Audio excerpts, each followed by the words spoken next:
थाने के front desk पर telephone की घंटी बजी। ड्यूटी ऑफिसर की जगह वहां मौजूद हवलदार ने फोन रिसीव किया।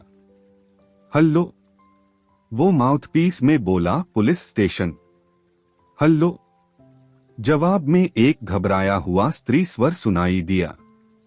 बोलिए। अभी अभी यहां गोली चली है। गोली कहां? राजाजी मार्ग, कोठी नंबर 12। आप वहां रहती हैं? नहीं नहीं, मैं पड़ोस में रहती हूं। अभी मैंने उस कोठी में गोली चलने की आवाज सुनी थी। आप 12 नंबर कोठी वालों के पड़ोस में रहती हैं? तो मैंने पुलिस को इस बाबत खबर करना अपना फर्ज समझा था। अब भगवान के लिए जल्दी आकर मालूम कीजिए कि वहां क्या हुआ है। आपने सिर्फ गोली चलने की आवाज सुनी, एक तीखी चीख की आवाज भी सुनी। मुझे अंदेशा है कि उस कोठी में कौन लोग रहते हैं। आप बातों में वक्त जाया न कीजिए और जल्दी यहां पहुंचिए। मेरा मन किसी अज्ञात आशंका से लरज रहा है। अपना नाम, पता और टेलीफोन नंबर बोलिए। लाइन कट गई। हवलदार के चेहरे पर वितृष्णा के भाव आए। कोई बात नहीं। फिर वो इत्मीनान से बोला। टेलीफोन कॉलर आइडेंटिटी वाला था। उसकी स्क्रीन पर वो नंबर दर्ज था जिस पर से वो कॉल की गई थी। ऊपर से थाने के उस फोन में खूबी थी कि जब तक वो लाइन न काटता, कॉल करने वाले की लाइन नहीं कट सकती थी। उसने एक्सचेंज में फोन किया और बड़ी सहूलियत से मालूम कर लिया कि वो नंबर कहाँ का था। वो नंबर राजाजी रोड के एक पब्लिक टेलीफोन बूथ का था। लानत, उसके मुंह से निकला। वो additional station house officer inspector Atul Grover के कमरे में पहुंचा। उसने उसे तमाम वाकया बयान किया। राजाजी मार्ग, इंस्पेक्टर ग्रोवर ने दोहराया, कोठी नंबर 12। मैं पीसीआर वैन को कहां रवाना करूं, साहब जी? हवलदार ने पूछा, ताकि मालूम हो सके कि वहां कौन रहता है। जरूरत नहीं, मुझे मालूम है वहां कौन रहता है। मैं खुद वहां जाता हूं। वो एक खूबसूरत कोठी थी जिसके फ्रंट का ग्लास वर्क फिल्मों के सेट्स जैसा भव्य था। कोठी का रिहायशी हिस्सा रोड लेवल से कोई 4 फुट ऊंचा बना हुआ था और विशाल ड्राइंग रूम के शीशे के स्लाइडिंग डोर यूं बने हुए थे कि उन्हें पूरा खोल दिए जाने पर सामने की टेरेस भी जैसे ड्राइंग रूम का ही हिस्सा बन जाती थी। वो तमाम दरवाजे उस घड़ी बंद थे, जिसकी वजह जरूर ये थी कि बारिश हो रही थी। कोठी के सामने सड़क से पार वो टेलीफोन बूथ था जिससे कि कॉल लगाई गई थी। इंस्पेक्टर अतुल ग्रोवर झूलते आयरन गेट से भीतर दाखिल हुआ और 4 सीढ़ियां चढ़कर टेरेस पर पहुंचा। ड्राइंग रूम में शिल्पा सूद मौजूद थी। उस घड़ी वो आतिशदान के करीब थी। उसकी आहट पाकर ही वो सीधी हुई और उसकी तरफ घूमी। शीशे का एक दरवाजा ठेलकर ग्रोवर ने भीतर कदम डाला। अतुल, शिल्पा के मुंह से निकला, तुमने तो मुझे डरा ही दिया। ग्रोवर ने अपलक शिल्पा की तरफ, उस युवती की तरफ देखा जो मनमोहन सूद से शादी से पहले उसके दिलोजान की जीनत थी। शिल्पा ने उससे निगाह मिलाने की कोशिश न की और बेचैनी से पहलू बदला। अभी 10 मिनट पहले ग्रोवर गंभीरता से बोला, यहाँ गोली चलने की आवाज सुनी गई थी। फिर साथ ही एक चीख की आवाज भी सुनी गई थी। चीख, जैसे कि गोली किसी को लगी हो। यहाँ जिसने थाने फोन किया था उसने ऐसा ही कहा था। किसने फोन किया था? किसी औरत ने फोन किया था जिसने कि अपना नाम नहीं बताया था, लेकिन वो यकीनन आपकी कोई पड़ोसन होगी, वरना उसने गोली चलने की और चीख की आवाज न सुनी होती। ओह, आजकल पढ़े लिखे लोग बाग अच्छे शहरी जैसी जिम्मेदारी तो यूं दिखाते हैं, लेकिन पुलिस के पचड़े से बचने के लिए अपनी आइडेंटिटी डिस्क्लोज नहीं करना चाहते। उस औरत को गलतफहमी भी तो हुई हो सकती है। कैसी गलतफहमी? बारिश का मौसम है। शायद बिजली कड़की हो जिसे कि उसने गोली चलने की आवाज समझ लिया हो। चीख की आवाज भी तो सुनी थी। वो उसकी कल्पना की उपज होगी। बिजली कड़की तो समझ बैठी कि गोली चली थी। गोली चली थी तो कूदकर इस नतीजे पर पहुंच गई कि किसी को लगी भी होगी, लगी होगी तो कोई चीखा भी होगा। लेकिन यहां गोली चलने का क्या काम? यहां किसी के चीखने का क्या काम? मैं शाम से हर वक्त यहां हूं। मैंने तो कुछ नहीं सुना। फिर उसके चेहरे पर एक मधुर मुस्कुराहट आई। कहीं ये यहां आने का बहाना तो नहीं? क्या मेरी शक्ल भूल गई हो? याददाश्त तरोताजा करने की ख्वाहिश जाग उठी हो? रंगीन मौसम में ऐसा हो जाता है। ऐसी कोई बात नहीं। तो फिर बीट के कांस्टेबल का काम करने के लिए खुद इंस्पेक्टर साहब क्यों चले आए? वो भी अकेले? क्योंकि वाकया तुम्हारी कोठी से ताल्लुक रखता था इसलिए। ओह, तो ये समझ के आए थे कि मैं यहां कहीं मरी पड़ी होंगी? ग्रोवर खामोश रहा। दरवाजा बंद कर देते तो अच्छा था, बरसात का पानी भीतर आ रहा है। ग्रोवर हड़बड़ाया। उसने महसूस किया कि वो अभी तक खुले दरवाजे की चौखट पर ही खड़ा था और बरसात का पानी उसकी पीठ पीछे से उसकी बरसाती से टकरा रहा था। उसने घूमने अपने पीछे दरवाजा बंद किया। थैंक यू, वो बोली और फिर उसके करीब पहुंची। मुझे खुशी है कि तुम मेरे लिए फिक्रमंद होकर यहाँ पहुंचे और मुझे एक बार फिर तुम्हें अपने सामने खड़े देखने का मौका मिला। बहरहाल जिस किसी ने भी वो होक्स कॉल थाने में लगाई, मैं उसकी तहे दिल से शुक्रगुजार हूँ। सूद साहब कहाँ हैं? विषय परिवर्तन की गरज से ग्रोवर बोला। शाम से ही कहीं गए हुए हैं। शहर में ही हैं या कहीं बाहर गए हैं? शहर में ही हैं। फिर वो इठलाकर बोली, मैं जानती हूं तुम ये क्यों पूछ रहे हो। क्यों पूछ रहा हूं? जैसे तुम्हें मालूम नहीं। अतुल, वो कहीं शहर से बाहर गए होते तो क्या मुझे कहना पड़ता कि आज रात यहीं रुक जाओ? ग्रोवर ने असहाय भाव से गर्दन हिलाई और फिर बोला, मैं देख रहा हूं कि तुम्हारी सपने देखने की आदत शादी के बाद भी नहीं छूटी है। चलो सपना ही सही, लेकिन तुम यहाँ नहीं रुक सकते। वो वापस लौट आए तो इतनी रात गए, तुम्हें यहाँ मौजूद पाकर क्या सोचेंगे? कुछ भी सोचें, ग्रोवर शुष्क स्वर में बोला, मुझे उनकी सोच से क्या लेना देना है। वो हकबकाई, मैं यहाँ ड्यूटी पर हूँ। ड्यूटी पर हूँ और बस। ओह, मुझे यहाँ की तलाशी लेनी होगी। खामखा गोली चलाने वाला अभी भी यहाँ हो सकता है।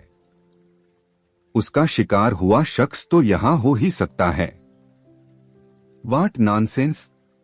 मैं कहती हूँ यहाँ कोई गोली नहीं चली। यहाँ कोई गोली का शिकार नहीं हुआ। तस्दीक करनी होगी। ऐसे कामों के लिए वारंट की जरूरत होती है। हमेशा नहीं। ऐसा हालात पर मुनहसर होता है।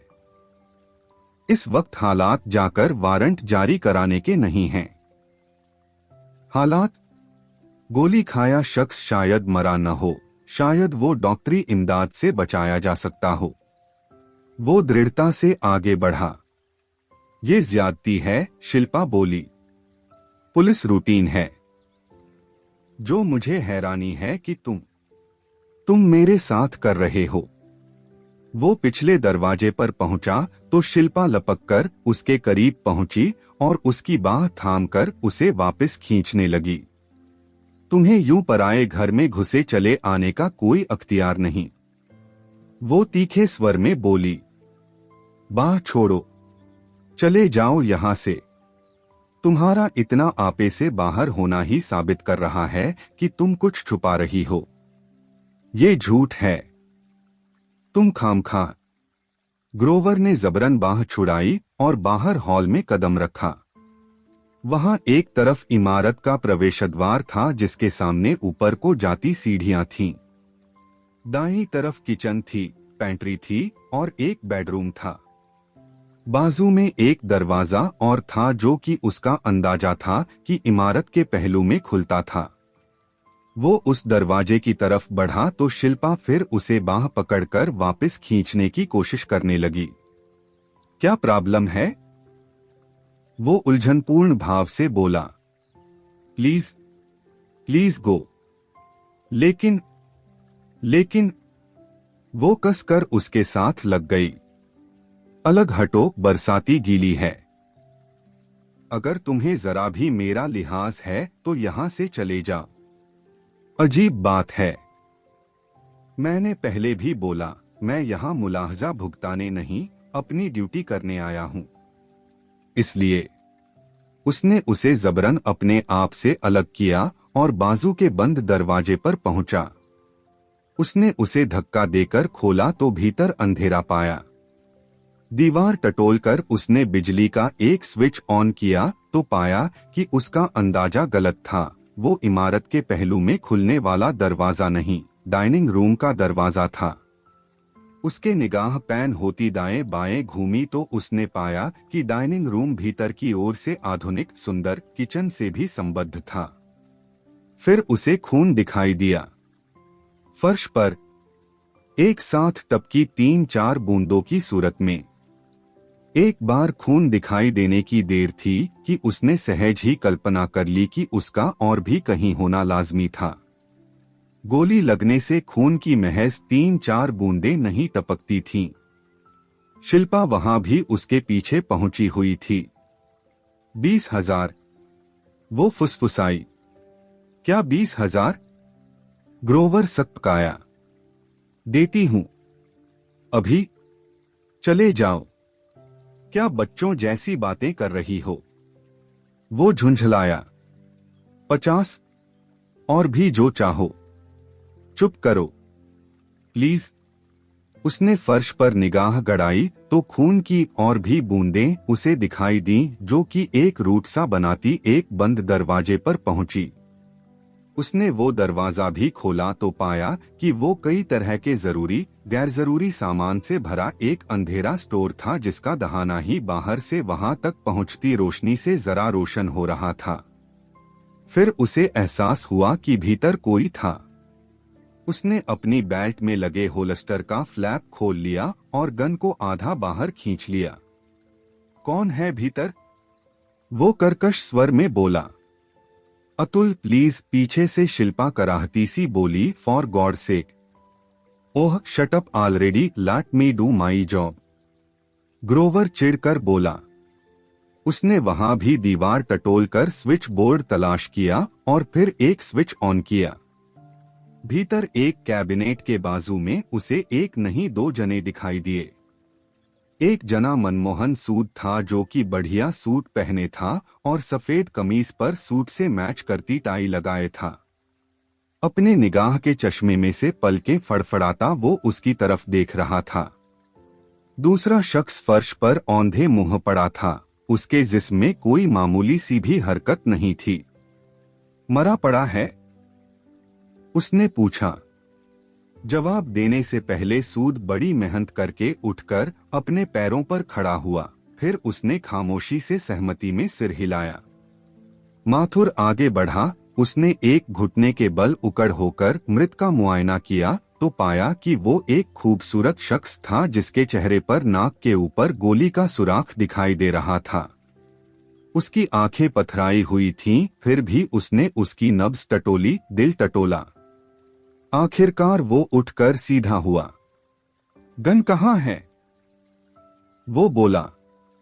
सूद ने चुपचाप एक 32 कैलिबर की ऑटोमेटिक पिस्तौल उसे सौंप दी। है कौन ये? सूद ने उत्तर न दिया। उसने अपने सूखे होठों पर जुबान फेरी और बेचैनी से पहलू बदला। उसने घूमकर शिल्पा की तरफ देखा।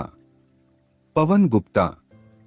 शिल्पा इतने धीरे से बोली कि ग्रोवर बड़ी मुश्किल से वो नाम सुन पाया। वो नाम ग्रोवर के लिए सर्वदा अपरिचित था।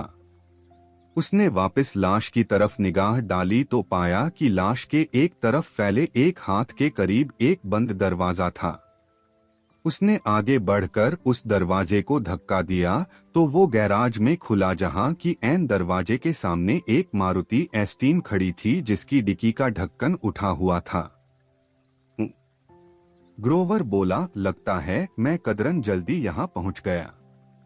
5 मिनट लेट पहुंचता तो लाश कार में होती और कार पता नहीं कहाँ होती, लेकिन जहां होती लाश यहाँ की जगह वहां होती, कार वापस यहाँ होती और जब देर सबेर लाश बरामद होती तो पुलिस के पास ये जानने का कोई जरिया न होता कि कत्ल असल में कहाँ हुआ था।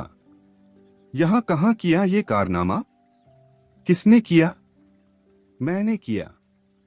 शिल्पा तत्काल बोली, ड्राइंग रूम में किया। मनमोहन सूद चौंका। उसने हैरानी से अपनी पत्नी की तरफ देखा। नहीं नहीं। फिर वो बौखलाया सा बोला, शिल्पा तुम? मैं कुछ नहीं। तुम मेरा किया मुझे भुगतने दो। तुम चाहो भी तो मेरी बला अपने सर नहीं ले सकते, क्योंकि ये बहुत काबिल पुलिस ऑफिसर हैं, चुटकियों में असलियत भांप जाएंगे। अब ग्रोवर उस घड़ी को कोस रहा था जबकि उसने खुद वहां आने का फैसला किया था। जिस औरत को वो कभी दिलोजान से चाहता था, कैसे वो उसे फांसी के फंदे की राह दिखा सकता था? क्यों किया आपने ऐसा? प्रत्यक्षत वो बोला, अब क्योंकि उसका पति वहां मौजूद था इसलिए वो अपनी भूतपूर्व प्रेमिका से अदब से मुखातिब हो रहा था। उसे आप कह रहा था। इसने मेरे पर हमला किया था। ओह, हमला किया था। फिर तो इसे आत्मरक्षा में वो कदम उठाने का पूरा अख्तियार था। बात का खुलासा कीजिए। वो बोला, ये पवन गुप्ता फैमिली फ्रेंड है था। मैं ड्राइंग रूम में बैठी हुई थी और घर में अकेली थी। टेरेस की तरफ से भीतर आया और आते ही इसने मुझे दबोच लिया। बोला मेरे पर मरता था और एक मुद्दत से वैसे किसी मौके की तलाश में था। कमबख्त हसीन ही इतनी थी, किसी का भी ईमान डोल सकता था। मैंने इसे टोका, समझाया, डांटा, फिर गिड़गिड़ाकर फरियाद तक की, लेकिन इसकी वहशत में कोई कमी न आई। इसने जबरन मुझे अपनी बाहों में दबोच लिया और अपनी मनमानी करने की कोशिश करने लगा। उस वक्त मिस्टर सूद कहाँ थे? ये घर में नहीं थे। मैंने बोला तो था कि मैं घर में अकेली थी। ये घर में होते तो क्या इस शख्स की ऐसी मजाल होती जिस पर कि तब शैतान सवार था। लेकिन सूद ने कहना चाहा, शिल्पा तुम चुप करो जी। पुलिस के सामने झूठ नहीं चल सकता, मेरा हकीकत बयान करना जरूरी है।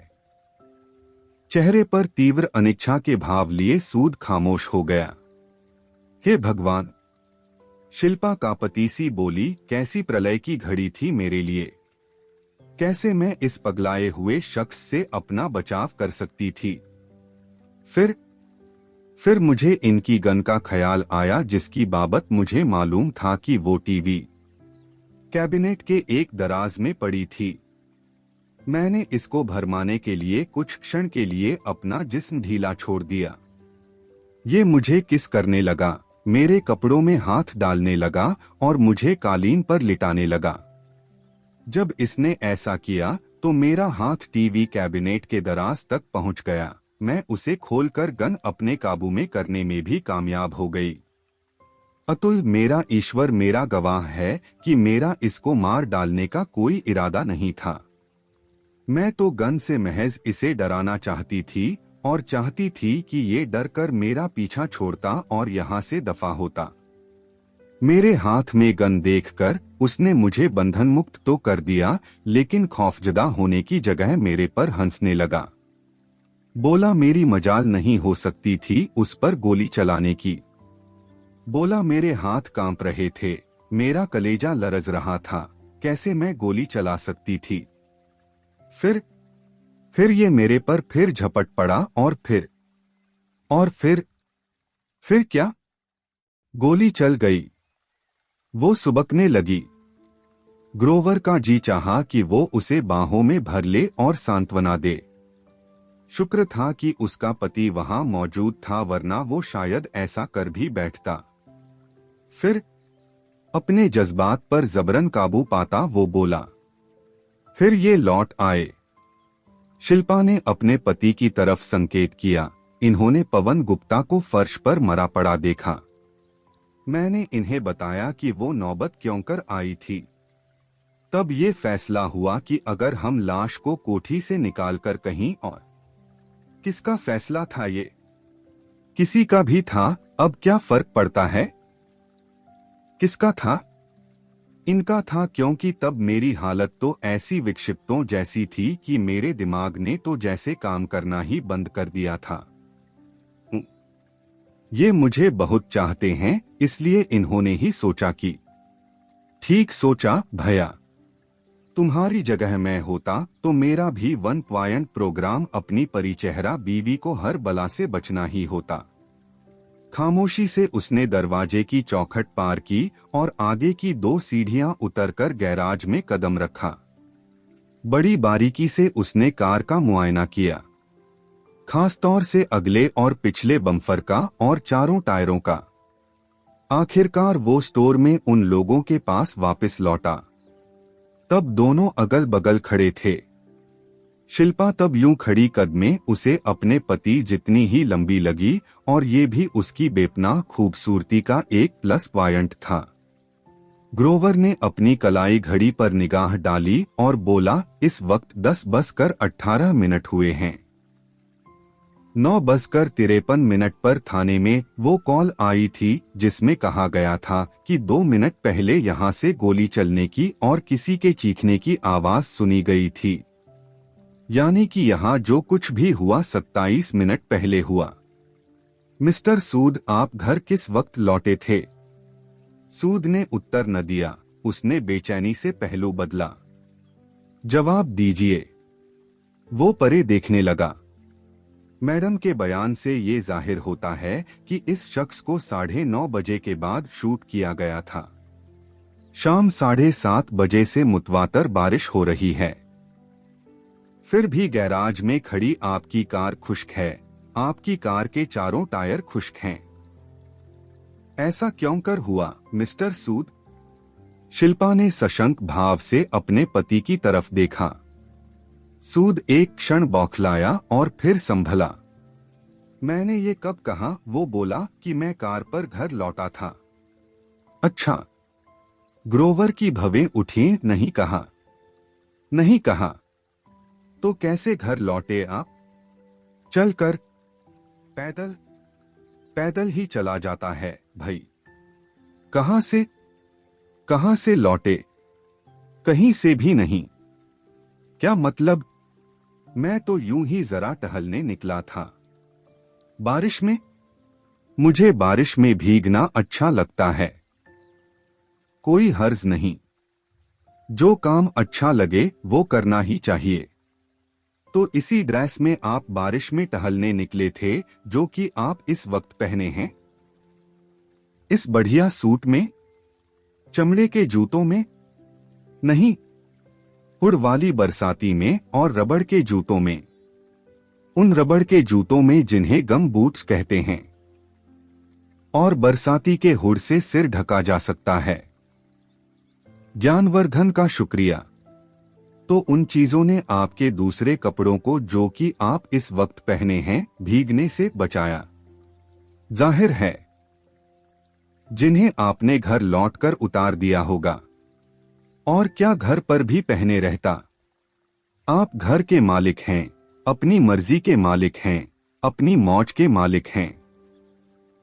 चाहे तो ऐसा भी कर सकते हैं, चाहे तो कैसा भी कर सकते हैं। वो खामोश रहा। तेज बारिश में भीगे गम बूट्स और बरसाती अभी तक सूख तो गए नहीं होंगे। क्या मतलब? खुद समझिए। दिखाइए वो दोनों चीजें कहाँ हैं? सूद को एकाएक जैसे सांप सूंघ गया। उसने असहाय भाव से अपनी पत्नी की ओर देखा। इन बातों की जरूरत क्या है? शिल्पा तीखे स्वर में बोली, जब मैं कबूल कर रही हूँ कि पवन गुप्ता को मैंने शूट किया है, जब मैं ये भी बता चुकी हूँ कि वो नौबत क्यों कर आई थी, तो क्यों तुम गैर जरूरी बेमानी बातों के पीछे पड़े हो? और क्या? और क्यों मेरा यहाँ लाश के साथ मौजूद रहना जरूरी है? नहीं जरूरी। I am sorry. आइए। वो वहां से बाहर निकल आए। बाहर आकर ग्रोवर ने जेब से आलाए कत्ल निकाला और उसका मुआयना किया। गन में जो क्लिप लगा हुआ था वो 8 गोलियों की कैपेसिटी वाला था और तब उसमें 5 गोलियां बाकी थीं। उसने गन वापस अपनी वर्दी की जेब के हवाले की और बोला, फोन कहाँ है? हॉल में। शिल्पा बोली, सीढ़ियों के करीब। वो वहां पहुंचा तो शिल्पा भी उसके पीछे पीछे वहां चली आई। उसने प्रश्नसूचक नेत्रों से शिल्पा की तरफ देखा। अतुल, वो फुसफुसाती सी बोली, अगर तुम्हें मेरा जरा भी लिहाज है तो। लिहाज से पुलिस की नौकरी नहीं चलती, शुष्क स्वर में बोला ग्रोवर। चलती है, वो जिद भरे स्वर में बोली। मेरे मिजाज के पुलिसिये की नहीं चलती। फिर वो फोन की तरफ वापस घूमकर थाने का नंबर डायल करने लगा। ग्रोवर के SHO का नाम बलवान सिंह था, जो कि अब खुद कोठी में मौजूद था। बारिश तब तक थम चुकी थी। बलवान सिंह एक उम्रदराज, निहायत सख्त मिजाज पुलिसिया था, जिसकी निगाह ही ऐसी थी कि आम मुजरिमों की रूह कंपा देती थी, लेकिन शिल्पा से वो भी सहानुभूति से पेश आ रहा था। उसने तमाम माजरा सुना। फिर उसकी मौजूदगी में भी रबड़ के जूतों का और बरसाती का सवाल उठा। दोनों चीजें हॉल के क्लोजेट में हैं। शिल्पा सहज भाव से बोली, मैं लेके आती हूं। बलवान सिंह ने सहमति में सिर हिलाया। उसके साथ वहां बालकिशन नाम का एक सब इंस्पेक्टर भी पहुंचा था, जो कि ग्रोवर का दोस्त था। तुम्हारी सूरत पर 12 क्यों बजे हैं? वो ग्रोवर के कान के पास मुंह ले जाकर बोला। क्या? ग्रोवर अचकचाया सा बोला। यूं लगता है जैसे तुम्हारा कोई सगे वाला मर गया हो। शट अप, ग्रोवर बोला, मैं तो जानता तक नहीं मरने वाले को। फिर तो जरूर मारने वाली की फिक्र में दुबले हो रहे हो।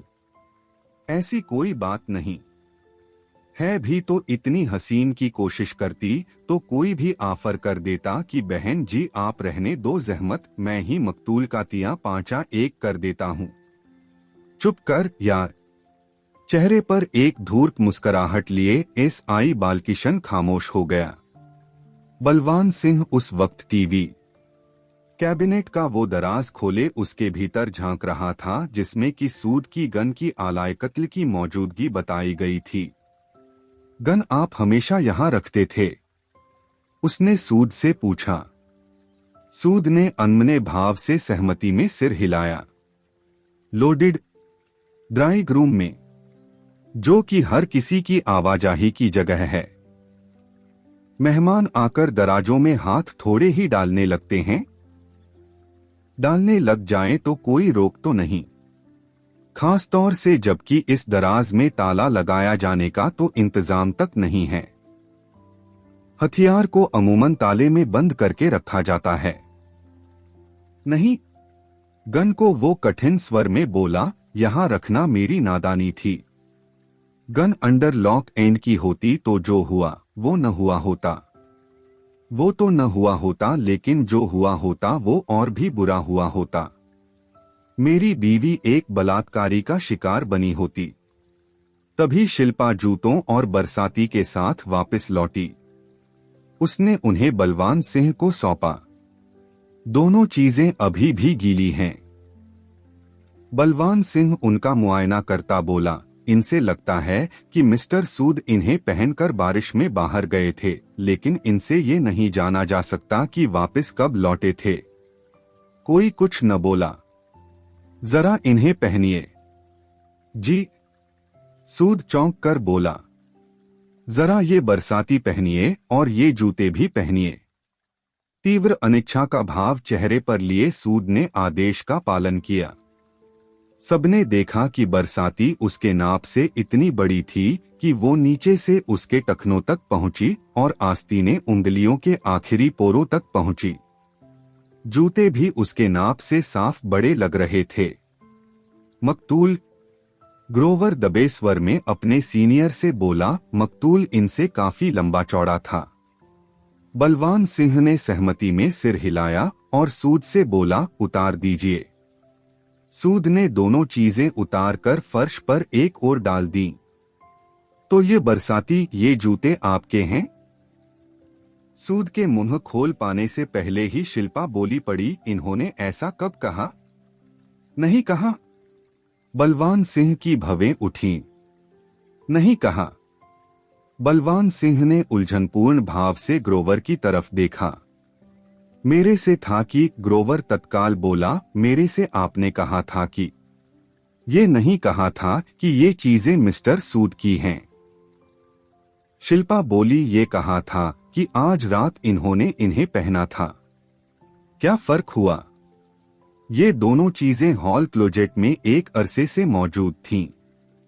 कोई मेहमान इन्हें यहाँ छोड़ गया था और फिर इन्हें लौटा ले जाना भूल गया था। कौन सा मेहमान? याद नहीं। यहाँ इतने मेहमान आते हैं, क्या पता कौन ये चीजें यहाँ छोड़ गया। आई सी। आज जब ये बारिश में यहाँ से बाहर निकलने लगे तो ये ही जूते और बरसाती इनके हाथ में पहले आई, लिहाजा इन्होंने इन्हीं को पहन लिया। कोई कुछ न बोला। तभी एक हवलदार ने वहां कदम रखा। साहब जी, वो अदब से SHO से बोला, बाहर सड़क पर यहाँ से कोई 100 गज परे एक नीले रंग की सांत्रो लावारिस खड़ी है। नंबर DL 7CC 1252 है। मकतूल की कार है। तत्काल ग्रोवर बोला, उसकी जेब से जो उसका बटुआ बरामद हुआ है उसमें पर्सनल मेमोरेंडा, व्यक्तिगत जानकारी वाले कार्ड पर यह नंबर दर्ज है। बलवान सिंह बोला, यानी कि वो अपनी कार पर यहां पहुंचा था। जाहिर है। क्या ये हैरानी की बात नहीं कि तेज बरसात में कार पर इस कोठी तक पहुंचने की जगह उसने उसे कोठी से 100 गज परे खड़ा किया और फिर कार वहां छोड़कर बारिश में भीगता हुआ यहां आया। कार उसकी यहां आमद की चुगली कर सकती थी, इसलिए वो कार को परे छोड़कर चुपचाप पैदल यहां पहुंचा। लिहाजा वो चोरों की तरह छुपता छुपाता यहां पहुंचा। ऐसा ही जान पड़ता है। इसका मतलब तो ये हुआ, झुरझुरी लेती शिल्पा बोली, कि वो मुझे यहाँ अकेला पाकर आपे से बाहर नहीं हो गया था। घर से ही मेरे बलात्कार का इरादा बनाकर आया था। क्या बड़ी बात है। बालकिशन धूर्त भाव से बोला, जब निशाना जन्नत की परी हो तो। ग्रोवर ने जोर से उसे कोहनी मारी। बालकिशन खामोश हो गया, लेकिन उसके चेहरे से धूर्तता के भाव न गए। तभी पुलिस का डॉक्टर वहां पहुंचा। बलवान सिंह की प्रश्नसूचक निगाह उस पर टिकी। 3 गोलियां। वो गंभीरता से बोला, एक पेट में, एक छाती में, एक चेहरे पर। सेकंडों में मौत। गोलियां कितने फासले से चलाई गईं? ग्रोवर ने पूछा। अभी यकीनी तौर से उस बाबत कुछ कहना मुमकिन नहीं। अंदाजन ही कहिए।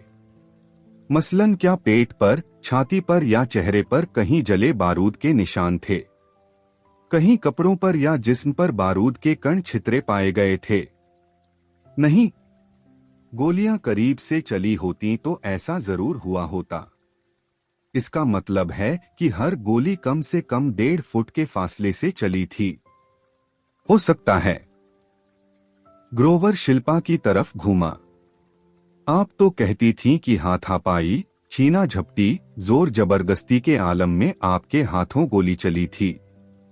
तब गोली चली थी जबकि आप एक बलात्कारी के शैतानी शिकंजे में जकड़ी तड़प रही थीं। वो कुछ क्षण खामोश रही और फिर अटकती सी बोली, वो मेरे लिए मौत की घड़ी थी जिसमें मेरे होशोहवास गुम थे। मैं सत्ते की हालत में थी। ऐसी हालत में हर बात ठीक से एक्यूरेटली याद रखना मेरे लिए मुमकिन नहीं था।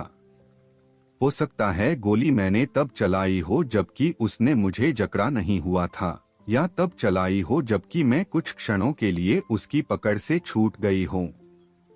आपने गोली चलने की बात की थी, गोलियां चलने की बात नहीं की थी।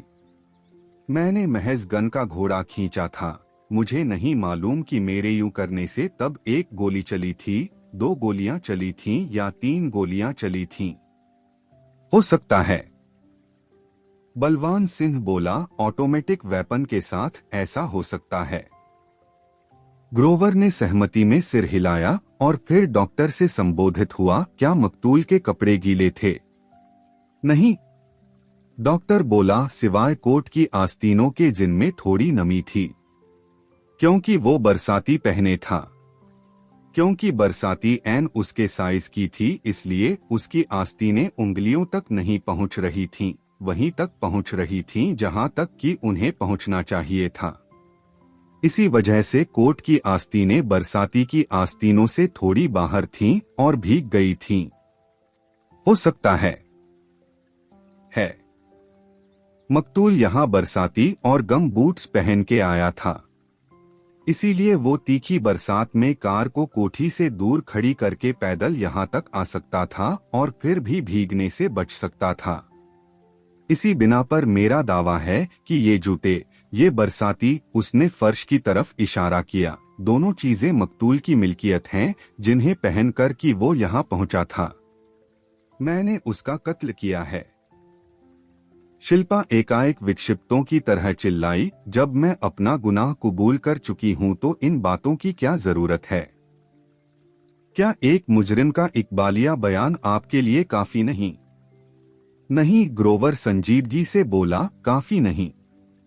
इकबालिया बयान को भी सबूत की जरूरत होती है, कोरोबोरेटिंग एविडेंस की जरूरत होती है। This is sheer nonsense. Then let me state the fact. मुझे हकीकत बयान करने दीजिए।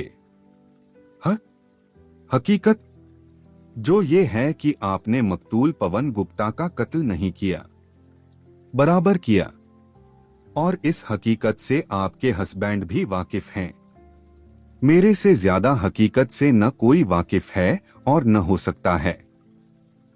वो चिल्लाई, और हकीकत यही है कि मैं कातिल हूं, मैंने कत्ल किया है।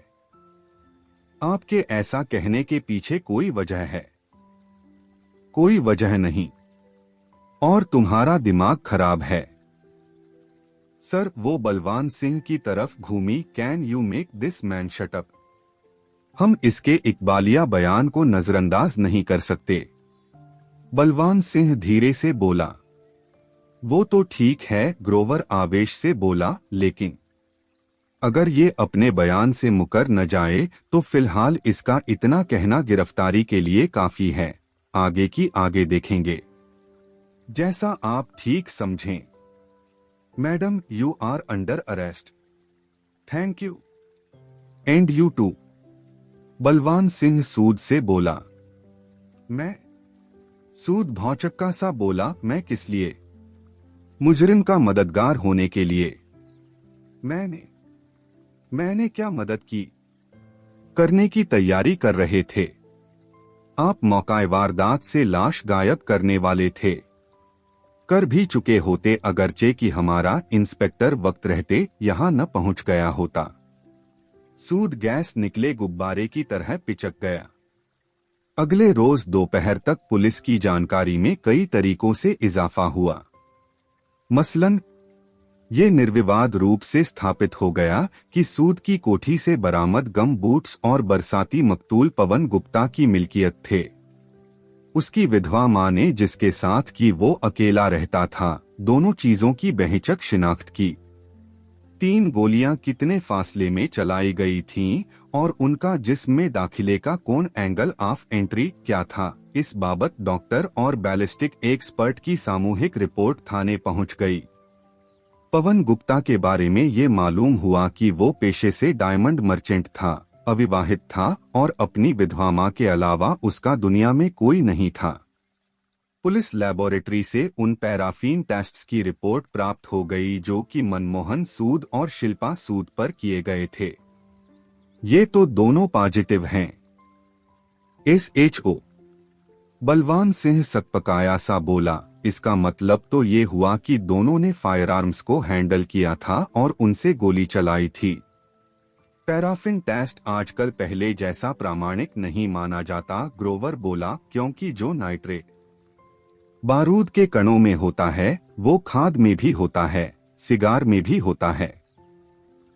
पैराफिन के जरिए किसी के हाथ में नाइट्रेट के कणों की मौजूदगी ये ही नहीं बताती कि उसने गोली चलाई थी, बल्कि उसने देर तक सिगार पिया हो सकता था या अपने घर के बगीचे में खाद को हैंडल किया हो सकता था। बात तो तुम्हारी ठीक है। ऊपर से जैसी गन से पवन गुप्ता का कत्ल हुआ था वो इस प्रकार की बनी हुई है कि उसमें से फायर किए जाने पर नाइट्रेट के कण बाहर नहीं छिटकते। फिर नाइट्रेट टेस्ट का क्या फायदा हुआ? ये बातें मुलजिम को नहीं मालूम होंगी, इसके सदके मुलजिम को हड़काया जा सकता है। केस की बाबत आपने कोई राय कायम की तो सही। क्या? वो औरत अपने खाविंद से बहुत मोहब्बत करती है, इसलिए उसके लिए खुद कुर्बानी कर रही है, उसकी बला अपने सिर लेने की कोशिश कर रही है। यानी कि असल में कातिल मनमोहन सूद है? मुझे तो ऐसा ही जान पड़ता है। बाकी दोनों में से कोई कुछ बके तो जाने। ठीक, आओ देखते हैं कि कल से उनके मिजाज में कोई तब्दीली आई है या नहीं। दोनों अफसरान हवालात में पहुंचे। वहां उसके पहलू में एक छोटा सा कमरा था, जनाना लाकअप में से निकालकर जहां शिल्पा सूद को लाया गया। ग्रोवर ने बड़े अरमान से नोट किया कि रात लाकअप में गुजरी होने के बावजूद वो हसीन लग रही थी। आपकी जानकारी के लिए, बिना किसी औपचारिकता के ग्रोवर बोला, वो बरसाती और गम बूट्स मकतूल पवन गुप्ता के थे होंगे। वो लापरवाही से बोली, मैंने कहा था किसी मेहमान के थे। वो भी मेहमान था जो कि अपनी पिछली किसी विजिट के दौरान उन्हें वहां छोड़ गया होगा। नहीं, मजबूती से इनकार में सिर हिलाता ग्रोवर बोला, वो उन्हें कल पहने था जबकि वो बरसात में आपके घर आया था। इसका मतलब है कि उन्हें मिस्टर सूद पहने नहीं हो सकते थे। इसका आगे मतलब है कि कल रात बारिश शुरू होने के बाद वो घर से निकले ही नहीं थे। कल के वक्त वो ऐन घर में मौजूद थे। ये बेमानी बातें हैं जिनका ढोल पीटना पता नहीं क्यों तुम बंद नहीं कर रहे हो। मानी खेज बात एक ही है और वो ये है कि मैंने कत्ल किया है। पता नहीं आप ऐसा क्यों कह रही हैं, जबकि आपके दावे को हमारे बैलिस्टिक एक्सपर्ट की रिपोर्ट भी साफ झुठला रही है। कैसे झुठला रही है? जो गोली चेहरे से टकराई थी वो यूं चली थी जैसे कि गोली चलते वक्त गन की नाल चेहरे के लेवल में ऐन उसके सामने हो। जैसे आप गोली चली बताती हैं, उसके लिहाज से गोली नीचे से ऊपर को एंगल पर चली होनी चाहिए थी, लेकिन बैलिस्टिक एक्सपर्ट की रिपोर्ट कहती है कि चेहरे से टकराई गोली के साथ ऐसा नहीं था। ये बातें मेरी समझ से बाहर हैं, पुलिस की समझ से बाहर नहीं है। हमारा कहना यह है कि जब पवन गुप्ता वहां पहुंचा था तब आपके पति घर में थे, घर के ड्राइंग रूम के अलावा किसी दूसरे कमरे में थे। पवन गुप्ता ने आपको घर में अकेला समझने की नादानी की और उसने आपको दबोच लिया।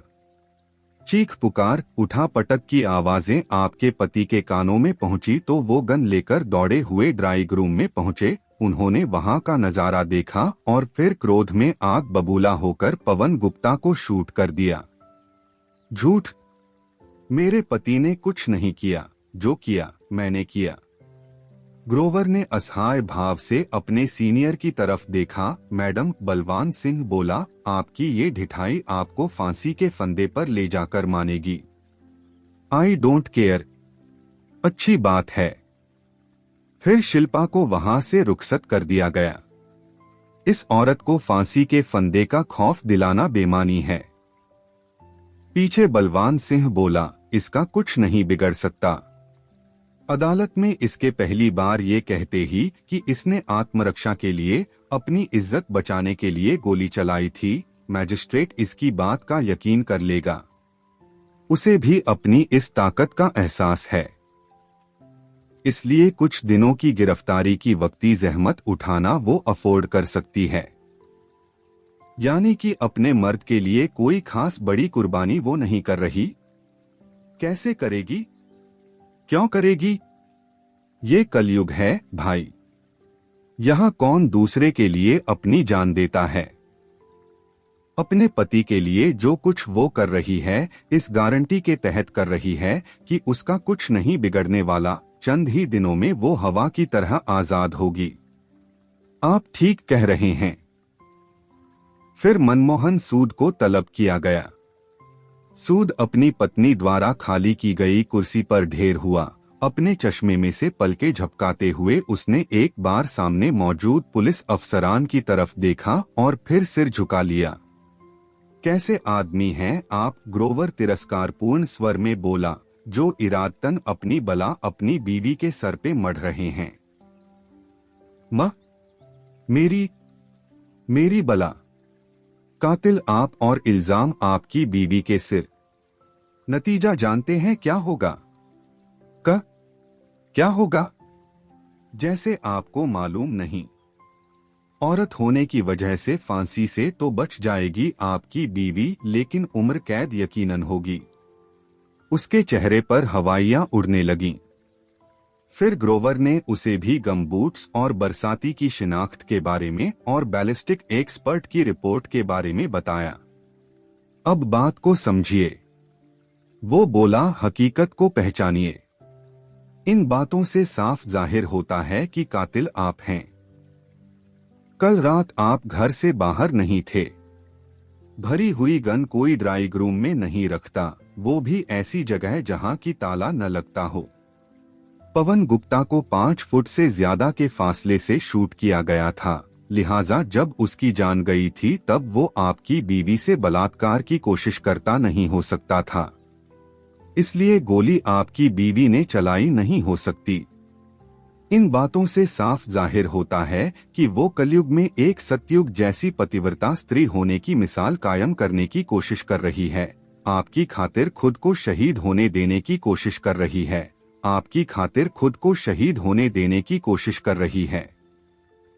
वो आपसे मोहब्बत करती है, इसलिए आपकी खातिर ऐसा करना अपना फर्ज मानती है। अब जवाब दीजिए, क्या आप उससे मोहब्बत नहीं करते? क्या आपका कोई फर्ज नहीं? मैं अपनी बीवी को दिल से चाहता हूं। वो भये कंठ से बोला। ऐसा है तो मर्द बनिए और उसके माथे पर लगा कत्ल का कलंक धो डालिए। जवाब में उसका पहले से झुका सिर और ज्यादा उसकी छाती पर लटक गया। हम जानते हैं, बलवान सिंह बोला, जो हुआ वो क्यों कर हुआ। आपने अपनी बीवी का आर्तनाद सुना, आप लपक कर ड्राइंग रूम में पहुंचे तो आपने पवन गुप्ता को आपकी पत्नी के साथ जोर जबरदस्ती करते पाया। आपने गन निकाली और बलात्कारी को शूट कर दिया। लिहाजा आपने जो कुछ किया अपनी पत्नी के शील की रक्षा के लिए किया, इसलिए जायज किया। मुल्क का कायदा कानून ऐसे वाकयात को समझता है और उन्हें हमदर्दी की निगाह से देखता है। इसलिए आपको सच बोलने में, हकीकत बयान करने में कोई खतरा नहीं है। अब बोलिए, क्या कहते हैं आप? उसने कुछ न कहा, न उसने सिर उठाया। अगला आधा घंटा दोनों SHO बंधुओं ने उसकी जुबान खुलवाने की हरचंद कोशिश की, लेकिन नाकाम रहे। आखिरकार आजिज आकर बलवान सिंह ने उसे वापस लॉकअप में भिजवा दिया। तौबा! पीछे वो वितृष्णापूर्ण स्वर में बोला, साफ जाहिर हो रहा है कि कातिल खाबिंद है, जो कि गूंगा बना बैठा है, बीवी नहीं। लेकिन क्योंकि जुर्म का इकबाल बीवी कर रही है, इसलिए समझ में नहीं आता कि कैसे हम इस कमबख्त खाबिंद के खिलाफ पुख्ता केस खड़ा कर सकते हैं। कुछ तो हमें करना ही पड़ेगा। ग्रोवर बोला। मान ली। तुम करो भाई। तुम नौजवान हो, मैंने तो समझो हार। शाम को अंधेरा होने से पहले इंस्पेक्टर ग्रोवर वापस राजाजी रोड मनमोहन सूद की कोठी पर पहुंचा। गिरफ्तारी के वक्त जो साजो सामान सूद की जेबों से बरामद किया गया था, उसमें कोठी की चाबियां भी थीं, जिन्हें इस्तेमाल करके वो भीतर दाखिल हुआ और सूद की स्टडी में पहुंचा, जो कि किसी बिजनेस ऑफिस की तरह सुसज्जित थी। वहां मौजूद साजो सामान से लगता था कि अपने बिजनेस से संबंधित काफी सारा ऑफिस वर्क सूद घर पर भी करता था। उसने स्टडी टेबल के दराज टटोलने शुरू किए। जो नतीजा सामने आया वो ये था कि आज की तारीख में सूद के पास मोटा बैंक बैलेंस था और काफी सारे बड़ी कंपनियों के शेयर और फिक्स डिपॉजिट्स थे, जिनके दम पर उसे साहूकार तो नहीं कहा जा सकता था, लेकिन संपन्न जरूर कहा जा सकता था। वो ऊपर पहुंचा।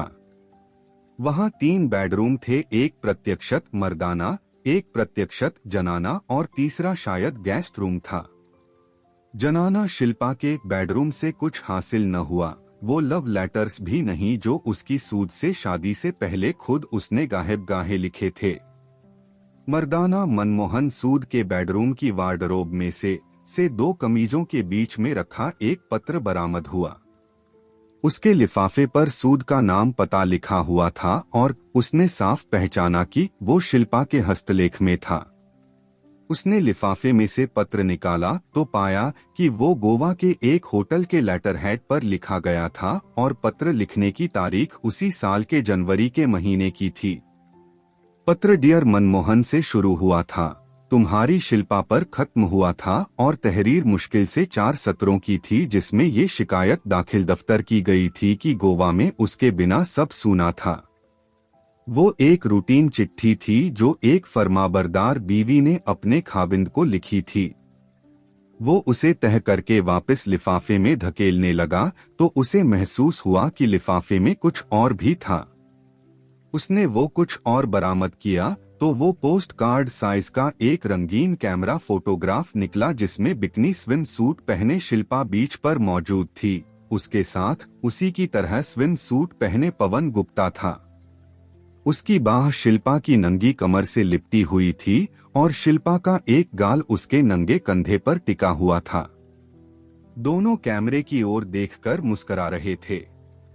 वो सोच में पड़ गया। चिट्ठी तो शिल्पा ने पति को लिखी थी, लेकिन ऐसी तस्वीर वो यकीनन अपने पति को नहीं भेज सकती थी। तो जरूर वो तस्वीर सूद ने शिल्पा के गोवा से लौटने के बाद उसके हैंड बैग से या वैसे ही उसके किसी निजी सामान से बरामद की थी और पहले से आई चिट्ठी वाले लिफाफे में ही संभाल कर रख ली थी।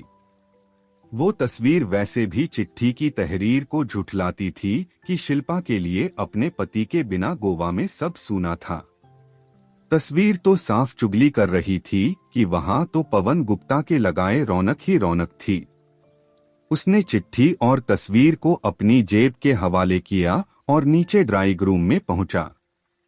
वहां लौटने की खास वजह ये थी कि अब उसे पिछली रात की एक खास बात याद आ रही थी।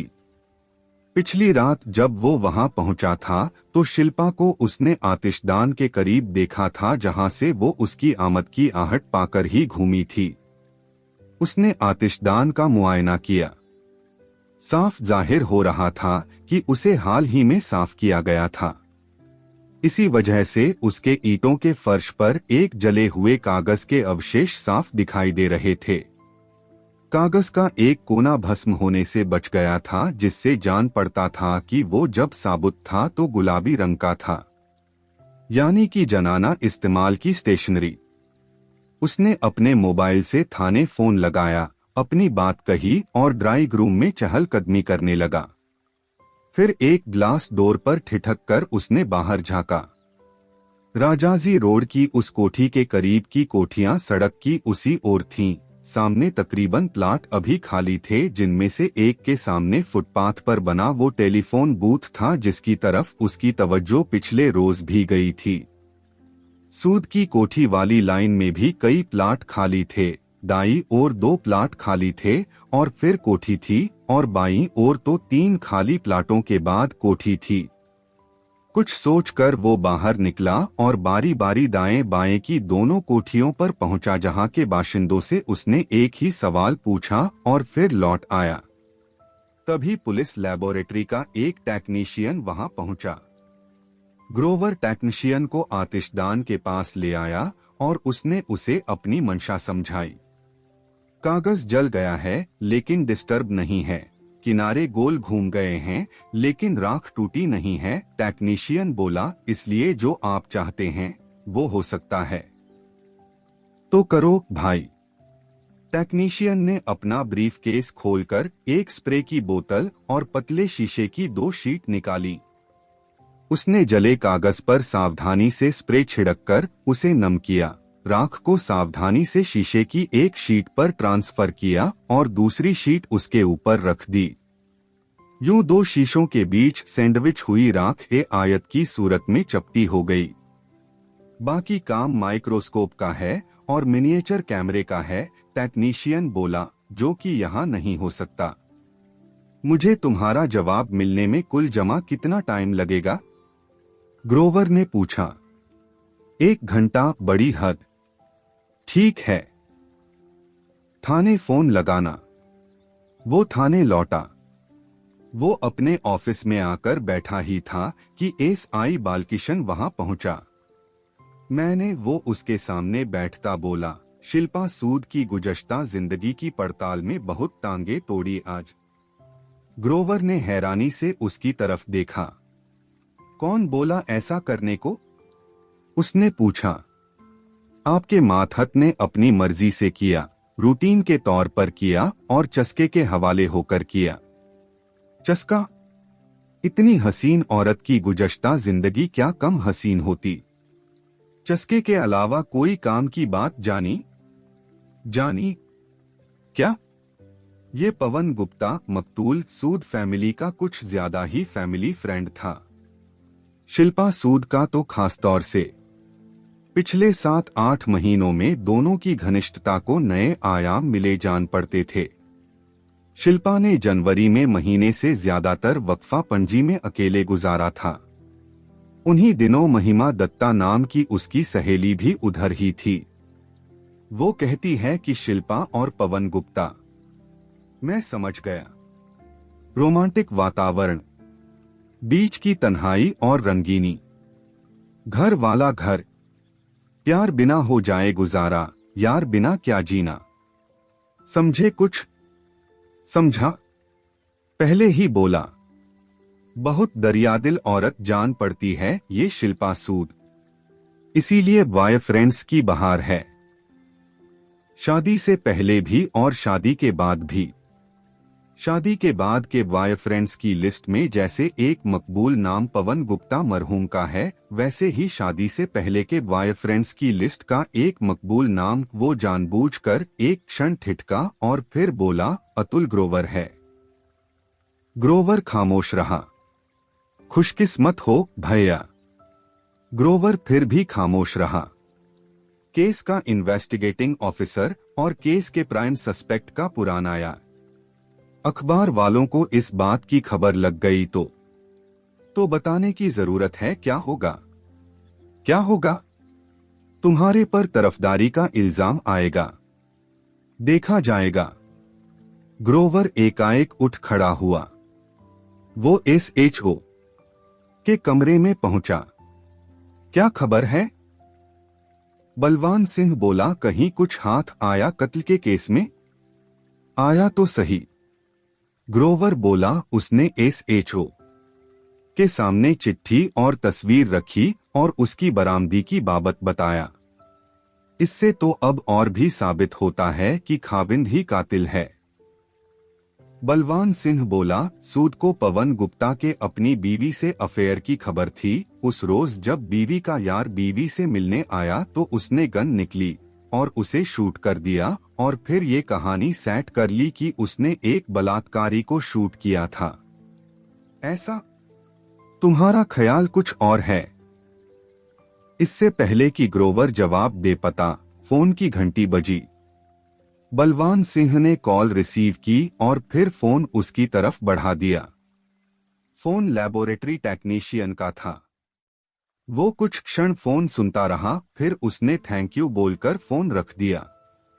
मेरा ख्याल था तो सही कुछ और वो अपने सीनियर से बोला, जो कि अंतपंत था ख्याल ही, लेकिन अब वो ख्याल हकीकत में बदल गया है। सर जरा मेरे साथ आइए प्लीज। चेहरे पर असमंजस के भाव लिए बलवान सिंह उसके साथ हो लिया। दोनों हवालात के बगल वाले कमरे में पहुंचे जहां की शिल्पा सूद को फिर तलब किया गया। मैडम ग्रोवर बोला, मैं आपसे कुछ कहना चाहता हूं, गौर से सुनिए। वो क्या है कि पहले आप सुनिए। वो गुस्से से बोली, जो कि मैं कहना चाहती हूं। क्या क्या कहना चाहती हैं आप? मुझे पता चला है कि मेरे पति अभी भी गिरफ्तार हैं। क्यों गिरफ्तार हैं वो? जब मैं अपने जुर्म का इकबाल कर चुकी हूं तो वो क्यों गिरफ्तार हैं? कोई वजह नहीं, अभी रिहा हो जाएंगे। है कहाँ वो? मेल लॉकअप में हैं, लेकिन अभी यहां आ रहे हैं। ये लीजिए। आ ही गए। मनमोहन सूद ने भीतर कदम रखा। तशरीफ रखिए, ग्रोवर बोला। बैठ गया। सूद अपनी पत्नी के पहलू में पड़ी एक खाली कुर्सी पर। मिस्टर सूद, आप अपनी बीवी पर फिदा हैं। ये भी कोई कहने की बात है? सूद बोला, लेकिन निहायत खफा भी हैं। क्या? एक ही वक्त में मोहब्बत और नफरत दोनों से नवाजता है आपका दिलो दिमाग अपनी शरीके हयात को? नहीं, मैं कुछ समझा नहीं। मैडम ग्रोवर शिल्पा से मुखातिब हुआ, जैसा कि मैंने पहले ही अर्ज किया था। कल रात यहाँ पुलिस स्टेशन पर किसी औरत ने फोन किया था जिसने कहा था कि उसने आपकी कोठी में पहले गोली चलने की और फिर एक चीख की आवाज सुनी थी। आप इस हकीकत से बेखबर नहीं होंगी कि आपकी कोठी के सामने तो कोई कोठी है ही नहीं, आजू बाजू की दो कोठियां भी खाली प्लाटों से पार काफी फासले पर हैं। फिर भी अगर गोली और चीख की आवाज कहीं सुनी जा सकती थी तो वो आजू बाजू की उन दो कोठियों में ही सुनी जा सकती थी। उन कोठियों में से एक में एक बड़े डॉक्टर रहते हैं और दूसरी में एक रिटायर्ड ब्रिगेडियर रहते हैं। आज मैंने खुद दोनों कोठियों में जाकर पूछताछ की थी। दोनों जगहों से मुझे एक ही जवाब मिला था और वो ये था कि वहां से ऐसी कोई टेलीफोन कॉल पुलिस को नहीं की गई थी। वहां किसी गोली या किसी चीख की आवाज नहीं सुनी गई थी। उनका कहना है कि ऐसी कोई आवाज हुई भी होती तो मूसलाधार बारिश में वो आवाज उन तक हरगिज न पहुंची होती। मैडम, मुझे उनकी बात पर यकीन है क्योंकि खुद मेरा भी यही ख्याल है। अब सवाल ये पैदा होता है कि फिर पुलिस को फोन किसने किया? तुम बताओ, शिल्पा बोली। आपने किया? क्या पागल हुए तो? मैं कैसे? वो फोन कॉल आपकी उस स्कीम का हिस्सा था जिसके तहत कत्ल का इल्जाम आप अपने पति के सिर थोपना चाहती थीं। What nonsense! सूद भड़का। ये क्या? आप खामोश बैठिए प्लीज। जब घर में चालू फोन मौजूद था, शिल्पा बोली, तो मुझे बरसात में पब्लिक टेलीफोन बूथ पर जाने की क्या जरूरत थी? जरूरत थी इसलिए जरूरत थी क्योंकि आप जानती थी कि पुलिस को लगाई कॉल ट्रेस की जा सकती थी। कॉल आपके घर से की गई होती तो क्यों कर ये स्थापित होता कि थाने फोन करने वाला कोई पड़ोसी था। अगर मेरा इरादा उसने नया एतराज पेश किया, कत्ल का इल्जाम अपने पति के सिर थोपने का होता, तो क्या मैं खुद अपनी जुबानी कबूल करती कि कत्ल मैंने किया था? वो इकबाले जुर्म भी आपकी आलीशान स्कीम का ही एक पहलू था। आपने फरमाया कि आपने इज्जत बचाने के लिए, आत्मरक्षा के लिए गोली चलाई। आपने थाने यूं फोन किया कि जब पुलिस वहां पहुंचती तो वो आपके पति को मौका वारदात से लाश हटाने की कोशिश में मशगूल पाती। फिर आप ये जानते बूझते कत्ल मैंने किया है का राग अलापने लगती कि कोई आपकी बात पर विश्वास नहीं करने वाला था, क्योंकि आपने जानबूझकर इतने लूपहोल, इतने संशय के सूत्र जोड़ कर रखे थे कि जो कोई भी आपकी दुहाई सुनता वो उस पर एक बार न ला पाता। उसे सहज ही ये लगता जैसे कि मुझे लगा, जैसे कि SHO साहब को लगा कि आप किसी और को बचाने के लिए गुनाह अपने सिर ले रही थीं। आप ये भी जानती थीं कि पुलिस को आपके पवन गुप्ता से अफेयर की खबर लग के रहनी थी, लेकिन पुलिस का इस बात पर फोकस बनाने के लिए कि उस अफेयर की वजह से आपका पति हसद की आग में जल रहा था, आपने उसकी वार्डरोब में एक चिट्ठी और एक तस्वीर प्लांट की। तुम्हारी एक बात बिल्कुल सच है, मेरे पवन गुप्ता के अफेयर के ख्याल से ही मेरा पति अंगारों पर लौटने लगता था, इसीलिए कल रात आखिरकार उसने अपने रास्ते का कांटा निकाल फेंका। इसने पवन गुप्ता का कत्ल कर दिया। तो अब आप अपना बयान बदल रही हैं? क्या करूं? मजबूरी है। अब जब जाहिर है मेरी कत्ल मैंने किया है कि दुहाई और नहीं चलने वाली, तो हकीकत बयान करने के अलावा मेरे पास और क्या चारा है। और हकीकत ये है कि कत्ल आपके पति ने किया है। हाँ, ये ठीक कह रही हैं? ग्रोवर ने सूद से पूछा, आपने किया था ऐसा? सूद ने उत्तर न दिया। एकाएक वो बेहद बेचैन दिखाई देने लगा था।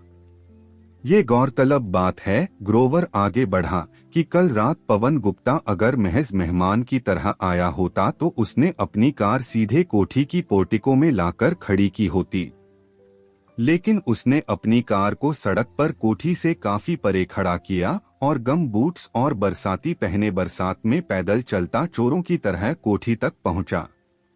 अगर वो आपका चाहने वाला था तो ऐसा उसने कोई पहली बार नहीं किया होगा, तो आप ही की उसको ये हिदायत रहती होगी कि वो कोठी पर यूं पहुंचे कि किसी को उसकी आमद की और फिर उसकी भीतर मौजूदगी की भनक न लगे। ऐसा उसकी कार के कोठी की पोर्टिको में खड़ी रहते मुमकिन नहीं था, इसलिए वो कार को कोठी से दूर पार्क करके चुपचाप वहां पहुंचता था। अब ये जाहिर है कि ऐसी आमद तभी होती होगी जबकि उसे आपकी तरफ से पैगाम मिलता होगा कि फलां वक्त आप घर में अकेली होंगी। ये भी जाहिर है कि कल भी वो आपको कोठी में अकेले पाने की उम्मीद करता वहां पहुंचा था। लिहाजा टेरेस के रास्ते से जब उसने ड्राइंग रूम में कदम रखा तो उसने आपको वहां हाथ में गन लिए उसका इंतजार करते पाया। तब आपने बेहिचक उसे शूट कर दिया। Madam, this amounts to deliberate cold blooded murder. उसने बड़े उपेक्षापूर्ण भाव से मुंह बिचकाया। आपने जी जान से ये भ्रम पैदा किया कि कत्ल के मामले में आप अपने पति की खातिर झूठ बोल रही थीं, जबकि हकीकत ये है कि जो जज्बात किसी औरत को ऐसा कोई कदम उठाने के लिए उकसाते हैं वो मिस्टर सूद के लिए आपके मन में नहीं थे। मिस्टर सूद ने सच में भी खून किया होता तो आपने इनके बचाव में उंगली न हिलाई होती, क्योंकि आपको अपने पति से नहीं पवन गुप्ता से मोहब्बत थी। कैसे भला आप ऐसे शख्स के लिए कुछ कर सकती थीं जिसने कि आपके प्यार का गला घोंटा होता। मिस्टर सूद ने अगर पवन गुप्ता का कत्ल किया होता तो इनको बचाने के लिए झूठ बोलने की जगह आप खुद गागा कर पुलिस को बता रही होती कि आपका पति कातिल था। सब बकवास है। बकवास तुम जितनी मर्जी कर सकते हो, लेकिन कुछ साबित नहीं कर सकते। तुम्हारे पास कोई नन्हा-सा सबूत भी मेरे खिलाफ नहीं है। ऐसा तो नहीं है। तो कोई सबूत पेश करके दिखाओ। अभी लीजिए। मैंने अभी अर्ज किया था कि पवन गुप्ता आपका ये पैगाम हासिल होने पर आपकी कोठी पर आता था कि आप घर में अकेली थीं। वो पैगाम फोन पर अरसाल नहीं हो सकता था, क्योंकि उसके घर पर आपकी फोन कॉल की उसकी मां को खबर लग सकती थी और ऑफिस में स्विच बोर्ड ऑपरेटर या सेक्रेटरी को खबर लग सकती थी। मोबाइल भूल रहे हो। मुझे नहीं मालूम कि पवन गुप्ता के पास मोबाइल था या नहीं था, वो हर वक्त उसे पास रखता था या नहीं रखता था, वो हर वक्त उसे चालू रखता था या नहीं रखता था, लेकिन ये हकीकत है कि कम से कम इस बार आपने उस तक अपना खास पैगाम टेलीफोन के जरिए एक्सटेंड नहीं किया था। कम से कम इस बार आपका पैगाम एक तहरीर को, एक चिट्ठी की सूरत में था जो उसे मिली तो पढ़कर फाड़ देने की जगह जिसे उसने अपनी जेब में रख लिया। आपकी याददाश्त को तरोताजा करने के लिए उस चिट्ठी की इबारत मैं आपको सुनाता हूं जो कि मुझे जुबानी याद है। सुनिए क्या लिखा आपने। आपने लिखा, पवन डार्लिंग, खुशखबरी है कि बुधवार को मेरा पति सारी रात घर में नहीं होगा। जब आओगे तो मुझे अपनी बाहों में समाने को तड़पता पाओगे। I love you darling, yours for ever Shilpa. Shilpa के चेहरे पर सख्त हैरानी के भाव आए। आप सोच रही होंगी कि जो चिट्ठी आपने जला दी थी वो मेरे हाथ कैसे लगी। जवाब है कि जलाकर आतिशदान में डाली गई चिट्ठी को पुलिस लैबोरेटरी में रेस्टोर करना हमारे टेक्नीशियनों का एक कारनामा था जिसकी कल्पना आप नहीं कर सकती थीं। पता नहीं वो कितनी पुरानी चिट्ठी थी, वो लापरवाही से बोली और कब जलाकर आतिशदान में डाली गई थी। ऐसा आप इसलिए कह रही हैं क्योंकि चिट्ठी पर तारीख दर्ज नहीं थी, लेकिन दिन दर्ज था। बुधवार का दिन दर्ज था। वो दिन दर्ज था जो कि पवन गुप्ता के कत्ल का दिन था। दूसरे आतिशदान से साफ जाहिर होता था कि उसे ताजा ताजा साफ किया गया था। अगर वो चिट्ठी आतिशदान में पहले जलाई गई होती तो उसके अवशेष भी आतिशदान की सफाई में ही शामिल हो गए होते। वो खामोश रही। मैडम, अपने पति के साथ लाश को ड्राई ग्रूम से निकालते वक्त आपने वो चिट्ठी मकतूल की जेब से निकाल ली होगी जो वहां पहुंचने पर पवन गुप्ता ने आपको ये जताने के लिए दिखाई होगी कि वो उसको मिल गई थी और उसी के जवाब में वो वहां पहुंचा था। बाद में आपने चिट्ठी को माचिस दिखाकर आतिशदान में डाल दिया था और आप ऐसा करके हटी ही थीं कि मैं वहां पहुंच गया था। मैडम, वो चिट्ठी, वो राख हुई चिट्ठी, स्पेशल कैमरे से जिसकी राख में से भी इबारत का अक्स उतार लिया गया है, आपके खिलाफ सबसे पुख्ता सबूत है। वो चिट्ठी ये साबित करती है कि अपने पवन गुप्ता को जानबूझकर गुमराह किया। कल आपका पति घर पर था, वो कहीं जाने वाला नहीं था, फिर भी आपने पवन गुप्ता को ये कह के बुलाया कि वो सारी रात घर मौजूद नहीं होने वाला था कि आप उसकी बाहों में समाने के लिए घर में अकेली होती। जो औरत यार को चिट्ठी लिखकर अपने पहलू में न्योतती है, वो अपने शील की रक्षा के लिए खून नहीं करती। रेवड़ियों की तरह बंटती अस्मत को हिफाजत की जरूरत नहीं होती। एकाएक उसमें बड़ी हौलनाक तब्दीली आई। क्रोध से उसका हसीन चेहरा विकृत हो उठा और आंखों से चिंगारियां बरसने लगीं। लेकिन बलवान सिंह उलझनपूर्ण भाव से बोला, अगर ये मकतूल से इश्क करती थी तो कत्ल किस लिए? क्योंकि ग्रोवर के जवाब देने के लिए मुंह खोलने से पहले ही वो यूं फट पड़ी जैसे एकाएक अपना मानसिक संतुलन खो बैठी हो। क्योंकि मुझे मर्द की जात से नफरत है। मेरा बस चले तो मैं एक एक को गोली से उड़ा दूं। मैंने बहुत मर्दों से ताल्लुकात बनाए, लेकिन दिल से सिर्फ दो को चाहा। एक तुम्हें सुन रहे हो मिस्टर अतुल ग्रोवर, लेकिन तुम महज एक पुलिसिये थे जिसकी कोई आला माली हैसियत न थी और न कभी बन सकती थी। इसलिए हमेशा महलों के सपने देखने वाली मैं तुम्हारा दामन न थाम सकी। ये मनमोहन मेरा पति एक कमजोर और पिछी सा आदमी था जो कि मुझे कभी नहीं भाया था, लेकिन इसमें एक खूबी थी जो मुझे लुभाती थी। ये पैसे वाला आदमी था और महलों के जो सपने मैं देखती थी ये उन्हें साकार कर सकता था। मैंने इससे शादी की, लेकिन मेरे साथ धोखा हुआ। अपनी माली हैसियत की बाबत इसने मेरे से झूठ बोला, मुझे उल्लू बनाया। इसके पल्ले 4 पैसे बराबर थे, लेकिन वो इसकी रईसों में गिनती कराने के काबिल नहीं थे। फिर मेरी जिंदगी में पवन गुप्ता आया जो हर लिहाज से मेरी पसंद का आदमी था, और जल्द ही अतुल ग्रोवर के बाद मेरी जिंदगी में आया वो दूसरा शख्स बन गया जिसे कि मैंने दिल से चाहा। मैंने अपनी मोहब्बत का घड़ा उस पर उड़ेल दिया, उस पर अपनी जवानी न्योछावर कर दी, अपना सब कुछ उसके हवाले कर दिया, लेकिन वो कमीना फ्रॉड निकला। उसने कभी मुझसे मोहब्बत न की। उसने हमेशा मुझे अपनी खिलवाड़ का एक खिलौना समझा। जब मेरे से उकता गया तो कमीने ने अपनी नीयत मेरे से छुपाने तक की कोशिश न की। उसने मुझे एक तौलिए की तरह इस्तेमाल किया, जिससे अपने गंदे हाथ पोंछकर वो जिसे पीछे फेंक जाना चाहता था। ऐसे शख्स को भला मैं कैसे जिंदा छोड़ सकती थी। कमीने की शक्ल देखने वाली थी, जबकि साक्षात मौत बनी मुझे उसने अपने सामने खड़े देखा था। मैंने उस कुत्ते को शूट कर दिया और मुझे इस बात का कोई रंज नहीं। लेकिन आपने किस्सा वहीं खत्म न किया। ग्रोवर धीरे से बोला, आपने एक तीर से दो शिकार करने की जुगत की। आपने अपने पति के ज़हन में अच्छी तरह से ये बात बिठा दी कि एक बलात्कारी से अपने शील की रक्षा की कोशिश में कत्ल किया होने की दुहाई देते रहकर आप सजा से बच सकती थीं, आप आराम से बरी हो सकती थीं, इसलिए वो कत्ल की बाबत बिल्कुल खामोश रहे।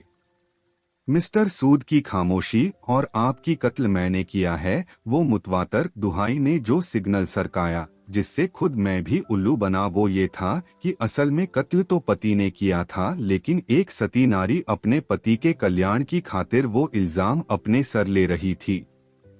अपनी एक अरसे की खामोशी के बाद जब पति को कानून के लंबे हाथ अपनी गर्दन से लिपटे दिखाई देते तो वो हकीकत की दुहाई देने लगता, गागा के सुनाने लगता कि असल में क्या हुआ था। लेकिन तब कोई उसकी बात पर विश्वास न करता। हर कोई उसकी खुदगर्जी को धिक्कारता और पति की खातिर शहीद होने से बाल बाल बची पत्नी को शाबाशी देता। कहने का मतलब ये है कि हकीकत तभी हकीकत का दर्जा पाती अगरचे कि मिस्टर सूद ने वो पहले दिन बयान की होती। बीवी की कुर्बानी का सिक्का जम चुकने के बाद ये उसकी दुहाई देते तो हकीकत अफसाना होती। मिस्टर सूद, शुक्र मनाइए खुदा का कि एक गहरे षड्यंत्र का शिकार होकर बेगुनाह फांसी पर चढ़ जाने से आप बच गए। आपका जनाब, सूद भर्राए कंठ से बोला।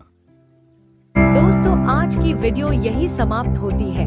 मिलते हैं आपसे अगले वीडियो में। वीडियो को लाइक करना ना भूलें और यदि कोई सजेशन हो तो कमेंट में लिखें। धन्यवाद। अपना ख्याल रखें।